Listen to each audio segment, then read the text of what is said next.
DAP ni menyusahkan orang Cina. Saya tak tahu apa istilah dia lah. Dekat kawasan ke apa ke, dia menyusah. Dia buat undang-undang yang kena.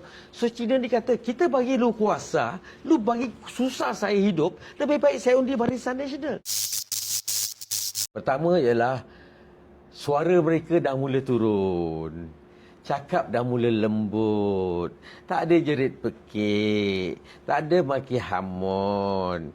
Jadi bagi saya, mereka agak sensitif dengan komen-komen yang mungkin saya buat, orang lain buat. Dia dah tahu kesilapan dia. Tapi satu yang saya tengok tak sama ialah cara nada orang politik ni, seperti PH ni, seperti PMX, Anthony Loke ni. Dia rasa macam dia dapat 45 undi, 48 undi. Dia yang dapat. Dia tak ada rasa bersalah, tak ada rasa macam nak minta maaf ke.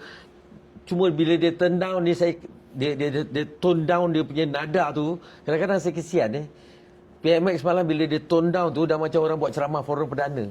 Dan satu lagi saya tengok ialah, tak ada tepukan-tepukan gemuruh dan jeritan-jeritan daripada, katakanlah 1,000 ke 500 penonton depan dia. Apa bezanya? Yang saya nampak lah, saya minta maaf lah, mungkin saya salah. Yang datang tu semua import. Beberapa bas-bas datang. Ini semua main game of perception. Dia nak main bahawa dia ni kuat, warna merah ke sana kemari. Tapi mereka tidak menghayati. Dia cubalah nak kata kisah-kisah lama dia kena pukul, kena lebam, kena apa. Rakyat dah muntah, dah muak. Itu zaman-zaman bila Tok Kaduk punya zaman.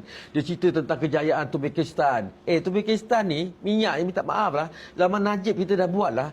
So dia ceritalah mula Presiden tu telefon dia. Ini yang satu yang buat rakyat meluat tentang PMX ni. Asyik dia, lepas dia telefon dia, orang puji dia. Yes, Mr. President Anwar, you are the best. Tak payah. Dalam politik ni jangan angkat diri. Biar Allah yang menilaikan. Allah membolak balik. Sebab itu saya kata, ini part pertama hambar. Saya beritahu hambar. Dan satu lagi saya dapat melihat bahawa banyak muka-muka Melayu yang menjadi, minta maaf lah, calon-calon DAP dan PKR. Ini adalah strategi mereka. Sepatutnya mereka dah belajar daripada apa berlaku di PRN Johor. Kita nak orang yang bekerja di peringkat tempatan. Contohnya, tak guna hantar import daripada Serdang, tiba-tiba bertanding dekat sini. Dia tak kira cerita daripada Ulu Selangor, tanding dekat Johor. Lepas tu nak cerita tentang masalah orang tak boleh terima.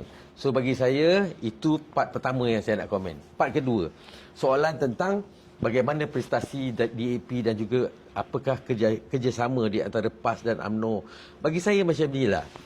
Kita pecahkan kepada dua. Datuk Zahid sebagai Presiden UMNO, sebagai Timbalan Perdana Menteri Kerajaan Madani. Datuk Zahid biarlah dia bercakap dari segi apa dia nak cakap. Dan saya yakin Datuk Seri Ahmad Zahid Hamidi adalah the architect of the kembali semulanya UMNO, kebangkitan Barisan Nasional di Malaysia. Jadi apa dia nak cakap, dia cakaplah. Takkanlah saya sebagai, katakan saya Presiden, saya nak bercakap, ya kita ada berbincang macam ni, ya kita berpakat macam ni, ya kita nak pukul ni, tak apa. Biarlah dia bercakap secara politik. Terima kasih Datuk Zahid, you are a smart leader. Okey, yang kedua, saya melihat DAP di Negeri Sembilan kali ini, dia akan dibelasah lebih teruk oleh orang Melayu. Dia silap. Saya tak nak sentuh tentang undang. Saya tak nak sebut orang yang tuan besar. Saya tak nak. Tapi saya bagi tahu, saya jamin satu je lah. Jangan sekarang baru semua nak sokong. Undang luar lah dia sokong. Sana dah dia sokong. Dia sebenarnya sudah salah. Sudah salah attack ketika dulu. Lepas tu nak salahkan UMNO lah. Tebuk atap dan sebagainya. Tak. UMNO nak tebuk atap, dia dah tebuk atap dah. Dia dah berpakat dengan PAS yang hari itu dah memang dah buat setuju untuk jadi. Tidak jadi. Kerana kita merasakan bahawa if you cross the red line, Menteri Besar Negeri Sembilan, dalam isu permasalahan dalaman ini, keputusan UMNO ialah kita membuat keputusan yang tepat. Dia kata dia sokong sana. Kita sokong 4. 4 lawan 1, kalah 1. Dan nombor 2, saya nak bagi tahu tuan-tuan dan puan di Negeri Sembilan, hati-hati. Luar itu adalah raja setempat di keliling 4 bahagian. So jangan hati-hatilah. Mungkin Anthony Loke pun boleh kalah. Dan sentimen orang Cina yang saya nampak gaji, ada 3 isu yang paling besar sekali yang saya round ni. Semalam saya round ke Negeri Sembilan, saya round ke area Cina, kawan-kawan saya di KL, semua mengatakan bahawa yang bercakap ni semua bukan orang-orang biasa. Mereka adalah the head of the Chinese commerce. Mereka adalah tauke-tauke kilang, pengeluar-pengeluar kilang. Saya main golf dengan orang. Saya sengaja bawa orang main golf ialah supaya untuk dapat the input. Apa orang kata? Agak melucukan lah. DAP nak sama saya, samalah. InsyaAllah. Dalam dunia ni nak sama-sama. Lepas tu salam balik. Minta maaf je. Orang Cina kata, ketika PRN dulu di Negeri Sembilan, di Johor, PRU 15, dia undi Cina kerana dia rasakan bahawa MCA tidak berfungsi. Tapi bila dia undi Cina bagi kuasa, itu apa yang berlaku tak? Ini saya katakan, kaduk naik ke junjung. Apa tak ada orang buat? Dia kata dia menyusahkan. DAP ni menyusahkan orang Cina. Saya tak tahu apa istilah dia lah. Dekat kawasan ke apa ke, dia menyusah. Dia buat undang-undang yang kena. So, Cina dia kata, kita bagi lu kuasa, lu bagi susah saya hidup, lebih baik saya undi Barisan Nasional.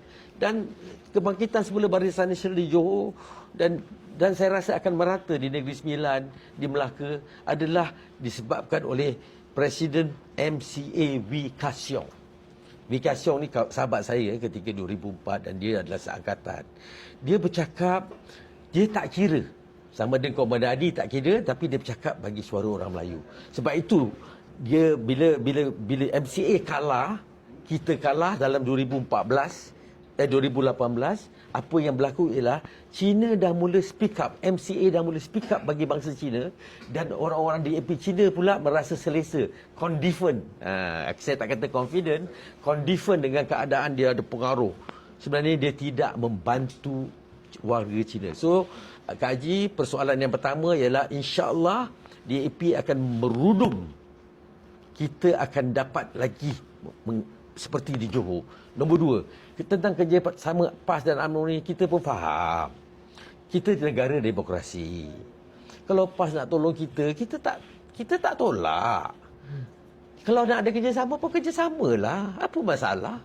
Alang DAP sendiri pun dah bagi tahu ketetapan bahawa dia kalau 6 bulan dia tak ada reformasi, dia sendiri nak keluar daripada Pakatan Harapan. Keluarlah.